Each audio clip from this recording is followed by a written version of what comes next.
Dari sisi jumlah, parpol Islam di pemilu 2004 dan 2009 memang kian menyusut. Namun mereka sukses masuk parlemen dan kabinet. PKB, P3, dan PKS menjadi partai pendukung pemerintah. Hal ini menjadi strategi yang menarik, sebab dalam sejarah partai politik Islam di Indonesia, sebelum Orde Baru, mereka selalu berada di pihak oposisi. Dalam politik Indonesia modern, keberhasilan parpol Islam adalah mendudukan Gus Dur sebagai Presiden RI keempat. Setelah itu, partai politik Islam seperti tenggelam oleh partai nasionalis. Keadaan ini membuat partai Islam semisal PKS membuat terobosan baru dalam melakukan kampanye dan pendekatan kepada masyarakat. PKS yang dulunya adalah Partai Keadilan, sukses masuk kampus dengan mencitrakan diri sebagai partai Islam modernis dan muda. Iklan mereka di televisi juga sangat memikat. Misalnya, mereka tak menekankan tegaknya syariah Islam, tapi menonjolkan citra Islam yang toleran dengan menampilkan remaja tak berjilbab dalam iklannya. Fenomena ini sepertinya menyeratkan bahwa ideologi Islam yang lebih membumi lebih dapat diterima masyarakat, bukan hanya sekedar mengagungkan simbol dan ritual belaka. Lalu, akankah partai berideologi Islam bakal berkembang? Partai Persatuan Pembangunan atau P3 merupakan partai Islam yang mempunyai sejarah panjang dalam peta politik Indonesia. Lantas bagaimanakah P3 melihat perkembangan politik Islam di Indonesia? Kita akan membahasnya dengan fungsionaris dari Partai Persatuan Pembangunan, Lukman Hakim Saifuddin. Halo Pak Lukman. Halo. Apa kabar Pak? Baik, Alhamdulillah. Sehat ya Pak ya? Alhamdulillah. Nah, kita mau bahas tentang Partai Islam ini Pak. Kita tahu P3 sangat identik dengan Partai Islam itu sendiri dan cukup panjang sejarah P3 hingga sampai bisa eksis sampai sekarang ya. Baik Pak Lukman, pada usia ke-39 P3 sendiri sempat mengusung misi yaitu menjadi rumah besar bagi umat Islam. Sekenanya begitu ya Pak Lukman. Nah, bisa Anda jelaskan sebenarnya apa maksud dari misi itu Pak Lukman? Ya, jadi seperti yang kita ketahui bahwa Partai Persatuan Pembangunan hakikatnya adalah fusi gabungan dari 4 partai Islam yang lahir pada tahun 73. Baik. Jadi ada Partai Nahdlatul Ulama, ada Partai Muslimin Indonesia, ada PERTI, Partai Tarbiyah Islamiyah, dan ada Partai Syarikat Islam Indonesia, PSII. Jadi keempat partai Islam inilah yang kemudian pada tahun 1973 bergabung, berfusi menjadi Partai Persatuan Pembangunan. Baik, gabungan dari 4 partai dulunya itu ya Pak? Nah, lalu selama perjalanannya sampai dengan 39 tahun ini, P3 memiliki pengalaman yang cukup panjang dan kemudian kita sama tahu bahwa sekarang yang ada di DPR RI itu adalah P3, partai yang berazas Islam selain PKS gitu. Nah, tapi kan PKS sudah mendeklar bahwa dia sebagai partai yang terbuka. Iya, lebih terbuka, lebih moderat begitu. Sementara P3 tetap ingin pada prinsip dasarnya yaitu partai yang berazas Islam, sehingga nilai-nilai Islam itulah yang inti yang harus diperjuangkan.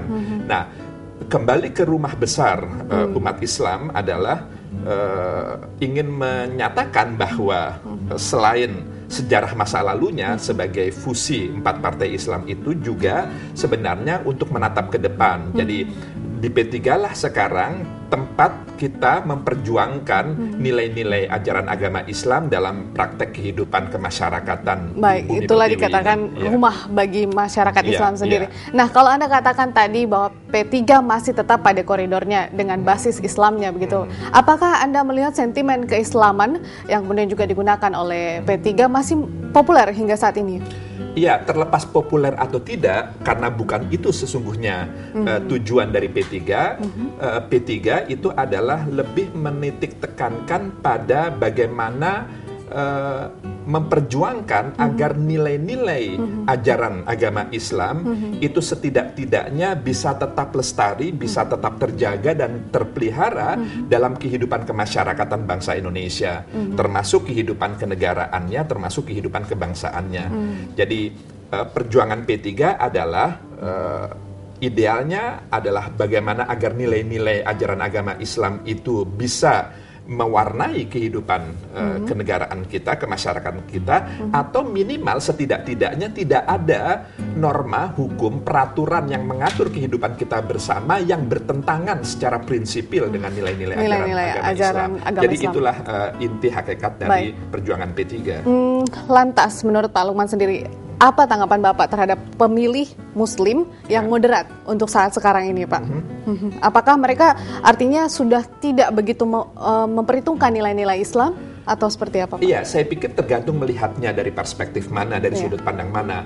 Yang jelas memang ketika seseorang memilih partai politik itu juga sangat dipengaruhi oleh banyak sekali pertimbangan. Selain pertimbangan-pertimbangan ideologis, juga pertimbangan-pertimbangan di luar ideologis, misalnya penampilan, performance dari partai itu sendiri, para aktivisnya, para fungsionarisnya, juga program-program yang dikembangkan. Apakah memang partai itu memperjuangkan program-program yang sejalan dengan aspirasi mereka, begitu. Jadi banyak sekali pertimbangan-pertimbangan, dan disinilah kemudian P3 belajar banyak berdasarkan pengalaman pemilu yang lalu, di mana P3 mengalami penurunan perolehan suara. Dan dari situlah kemudian kita berbenah diri agar 2014 kita bisa tampil lebih baik lagi. Baik. Nah, Pak Lukman, kita tinggalkan sedikit tentang P3 ini. Di sela-sela kesibukan Pak Lukman, apa nih hobinya?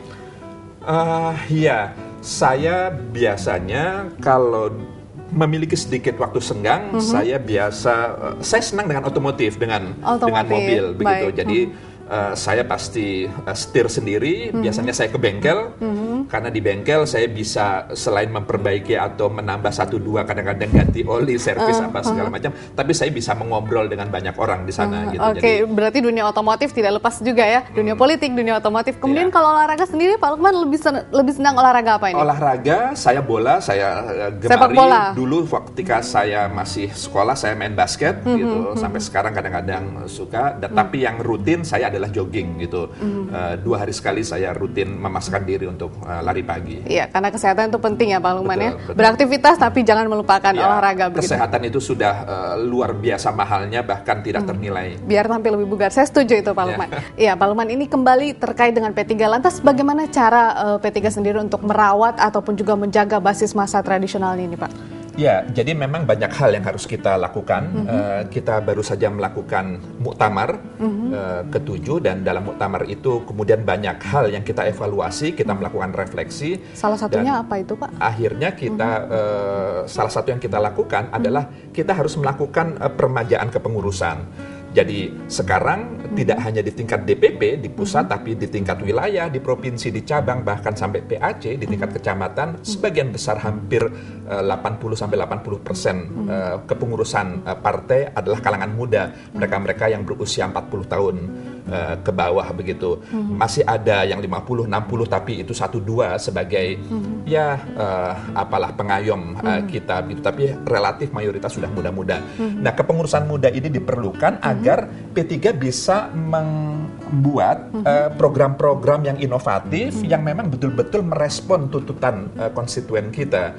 Jadi penyegaran program itu juga menjadi sesuatu yang mutlak dilakukan agar memang keberadaan P3 betul-betul bisa dirasakan manfaatnya. Dan itulah juga yang dilakukan untuk meyakinkan para pemilih nantinya terhadap P3, begitu? Selain itu juga kita akan menyiapkan calon-calon anggota legislatif kita lebih dini.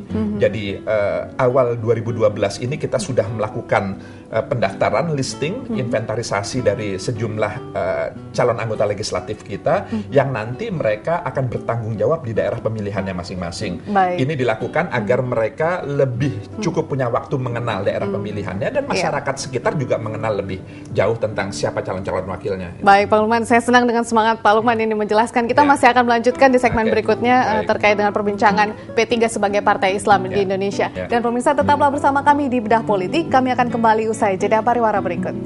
Bagaimanapun juga dalam kehidupan kemasyarakatan, simbol-simbol itu diperlukan, karena itu adalah bagian dari identitas.